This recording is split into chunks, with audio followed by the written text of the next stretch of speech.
Over 4,000 Native Americans died during the forced relocation of the Indians due to the Indian Removal Act of 1830. Good morning. My name is John Anthony. My name is Krish. My name is Marty Francesco. My name is Camille Bergley. Manifest Destiny was a two-phase movement. It's clear nowadays that westward expansionists prospered at the expense of Native Americans, but in the early 1800s, this wasn't so clear to see. These expansionists mentioned religion, politics, and economics to justify pushing their boundaries westward, eventually pulling Native Americans out of their tribal lands and traditions. This poses the question of whether the justification supporting the doctrine of the Manifest Destiny led to the atrophy of Native American culture through the development of American commerce. We argue that the justifications utilized by the Manifest Destiny did indeed contribute to the deterioration of Native American culture through the development of new socio-political economies. Anthony Reddy, a theologian from Regent's Park College, the University of Oxford, explains how white Christianity is a violent religion that is based on a form of closed monotheism. According to him, closed monotheism involves the belief that the Christian God is a jealous and competitive God who will not tolerate rivals and the other who worship such gods. This poses Native Americans as an obstacle to westward expansion, making this a form of religious rationale that pushed expansionists westward. At the surface level, religion appeared to be the only driving force behind Manifest Destiny. A closer look, however, reveals the lucrative economy bubbling underneath the surface. Powerful businessmen would push industrialization westward in hopes of establishing ports on the west coast with direct access to Asia. Similarly, the US military struggled on behalf of the US government to secure western tracts of land that would later be sold to its citizens.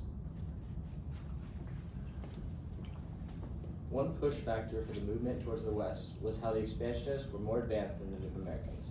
This caused the expansionists to travel to the west quicker and easier, letting large amounts of land be taken over. As you can see in this picture, the expansionists are moving westward with the angel, showing their religious beliefs for the angels, or for God.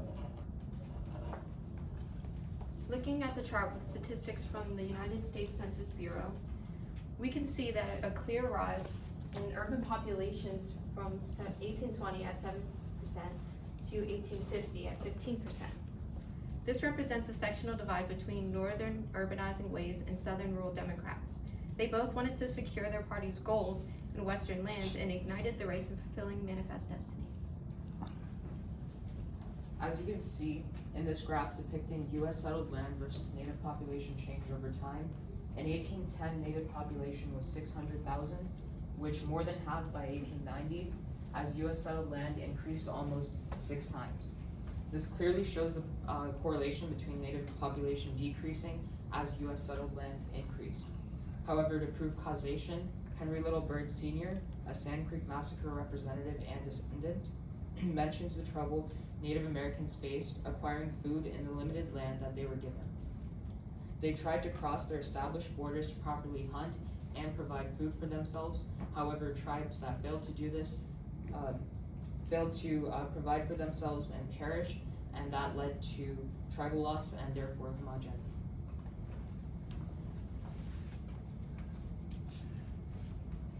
What enabled this trend of urbanization to occur was the federal government's plan to acquire more land and sell to expansionists as part of their business model. This was one of their only sources of revenue in the early 1800s, so the military was keen on driving all Native Americans out, whether it be through direct military force or economic coercion. Economically, the Native American system of subsistence agriculture was deemed incompatible with the US's commercial agriculture, so efforts were made to weaken. Many colonial agencies tried to lure Native Americans into debt, presenting them with 2 options. 1, adopting commercial agriculture to pay off their debts, or 2, relinquishing their land to clear their balances due. Either way, these Native Americans would become more economically dependent on the United States, and if they refused to comply, there was always a threat of military force. Once this Native American land was acquired, businessmen, many of whom were engaged in foreign markets already, were able to pursue their economic ambitions. Note the sharp increase in railway mileage after the annexation of the Oregon Territory in 1848. Because the US stretched all the way from the East Coast to the West Coast by this point, railways found their way into the economic spotlight for their ability to unite economies. Entrepreneurs flocked to connect the vibrant Atlantic economy to the newly formed Pacific economy, leading to the creation of the Transcontinental Railroad connecting the East to the West in 1869. A mere 40 years after the introduction of the railroad technology to the United States in the 1820s. The underlying economic pressures that trigger such a fast rise in development are also what triggered the Native American removal policies of 30 years prior. Therefore, railway expansion is a key product of US economic expansion. One pull factor is that the expansionists were responsible for taking and seizing the Native American land. They did this to increase building land to work in and to build houses, causing more land for the expansionists and less land for the Native Americans. As you can see in this image, the expansionists are building houses and factories along the west. As seen in the political cartoon to your left, that was made in 1848. From Bretman Archives, Southern domestic imperialism was led to a series of wars between Native Americans and expansionists. According to research at Brown University, domestic Southerners even enslaved 2 to 5.5 million Native Americans between the years 1490 and 1880. The political cartoon to your right demonstrates the effects of the Way Party as they supported Indian removal acts and cultural assimilation camps. The colonists cutting the hair of Native American represents the struggle to bring in Native Americans into more Western cultures.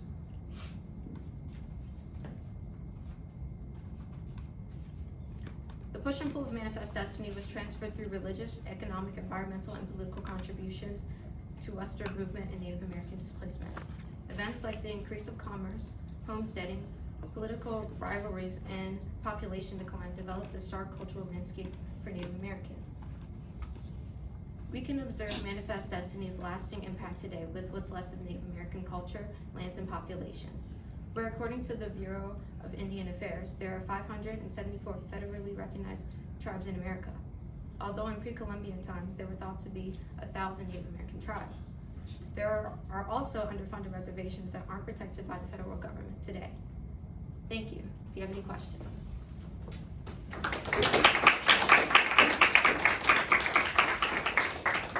We're going to start with you, John, and move across. Reflecting on your colleagues' work, which one had the greatest impact of your understanding of Manifest Destiny? I feel that Mauro had the greatest impact on my understanding because we had similar topics, mine being the environmental and him being economic. He gave me more reasons about how the expansionists moved west, while mine was more about why the expansionists moved west. All right. Krish, what is an example of a compelling argument from one of your peers' IRRs that you decided not to use, and then why not?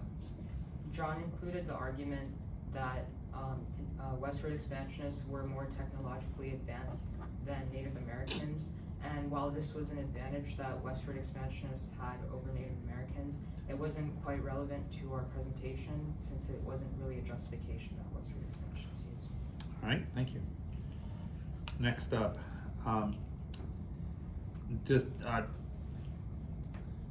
what about your team's resolution makes you think different about the research you conducted?